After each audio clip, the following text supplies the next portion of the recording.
पिताजी जल्दी चलिए, वरना मैं आज स्कूल में देरी से पहुंचूंगा। मेरी टीचर बहुत गुस्सा करती है। हाँ हाँ बेटा, अभी चलते हैं, बस 2 मिनट रुको।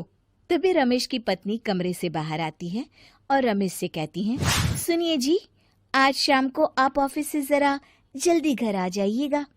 याद है ना, आज आपको मुझे शॉपिंग कराने के लिए लेकर जाना है। अरे भाग्यवान, इस महीने हाथ जरा तंग है। मेरी मानो तो शॉपिंग का विचार कुछ दिनों के लिए अपने दिमाग से निकाल ही दो। मैं तुम्हें अगले महीने पक्का शॉपिंग कराने ले जाऊंगा। अभी मुझे चलना चाहिए, वरना राजू को स्कूल पहुंचने में देर हो जाएगी। देखिए जी, अब आपके ये बहाने पुराने हो चुके हैं। मैं कुछ नहीं जानती। आज शाम को मुझे शॉपिंग करने जाना है, मतलब जाना है। आगे आपकी मर्जी। अच्छा ठीक है भाग्यवान, अब तुम पूरा घर सर पर मत उठाओ, मैं कुछ करता हूँ। इतना कहकर रमेश अपने बेटे राजू को लेकर वहां से चला जाता है। घर से निकलने के लिए रमेश जैसे ही अपनी मोटरसाइकिल शुरू करता है, तभी उसकी माँ उसे आवाज देकर कहती है, अरे रमेश, आज शाम को मुझे कुछ पैसे दे देना। याद है ना, मैंने तुझसे कहा था कि मुझे मंदिर में चढ़ावा चढ़ाना है। अरे माँ, मेरी तनख्वाह आने में अभी 10 दिन बचे हैं। अभी मेरे पास बिल्कुल पैसे नहीं है। हाँ, मेरी तनख्वाह मिलते ही मैं तुम्हें पैसे दे दूंगा। रमेश की माँ चिढ़कर कहती हैं, अरे तेरा दिमाग तो खराब नहीं हो गया? मैंने तेरे भरोसे मंदिर के पुजारी जी से वादा कर दिया है और तू कह रहा है कि पैसे नहीं है। अब मैं पुजारी जी को क्या जवाब दूंगी? तुझे तो मेरी इज्जत की भी कुछ परवाह नहीं है। अच्छा ठीक है माँ, अब तुम गुस्सा मत करो, मैं शाम तक कुछ इंतजाम करता हूँ। इतना कहकर रमेश वहां से चला जाता है।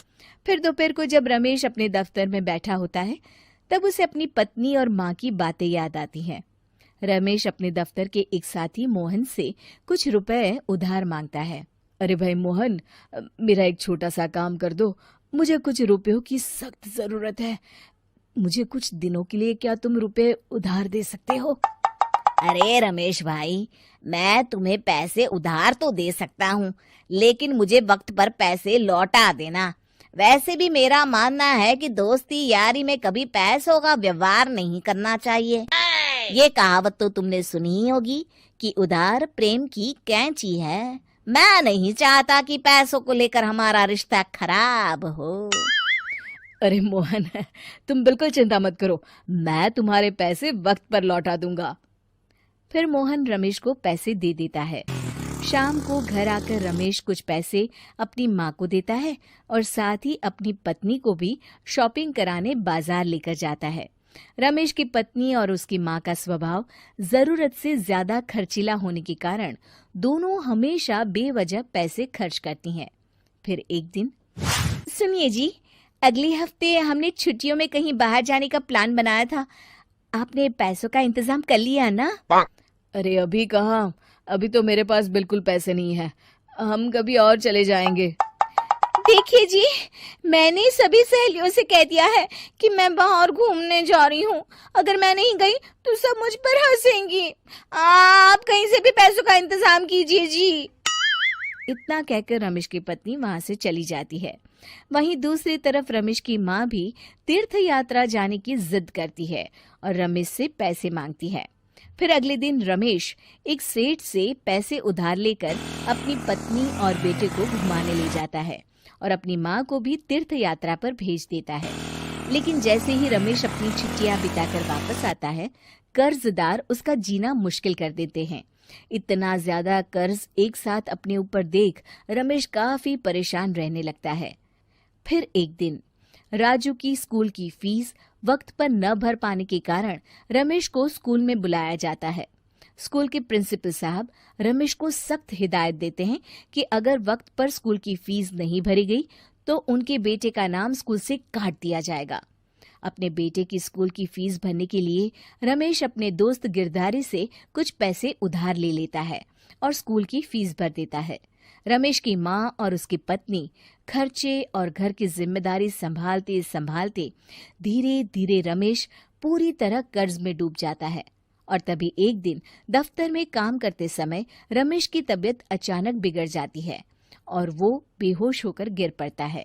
उसे जल्दी से पास के एक अस्पताल में भर्ती कराया जाता है।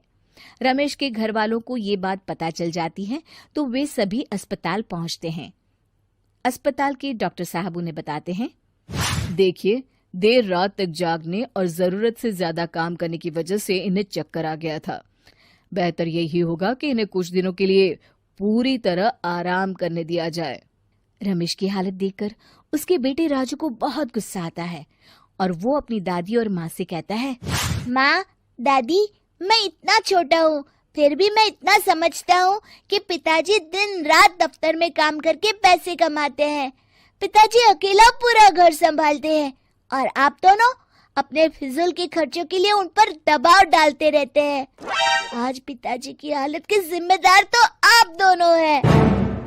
राजू की समझदारी भरी बातें सुनकर रमेश की माँ और पत्नी को अपनी गलती का एहसास होता है और दोनों की आंखों में आंसू आ जाते हैं। फिर कुछ दिनों के बाद रमेश की तबीयत एकदम अच्छी हो जाती है और वो पहले की तरह अपने काम पर जाने लगता है। रमेश की माँ और पत्नी अब उसे किसी प्रकार की कोई तकलीफ नहीं देते और ना ही उससे किसी चीज की मांग करते हैं। फिर देखते ही देखते रमेश अपने कर्ज के सारे पैसे चुका देता है। उसकी जिंदगी पहले की तरह अच्छी हो जाती है और वो अपने परिवार के साथ खुशी खुशी रहने लगता है।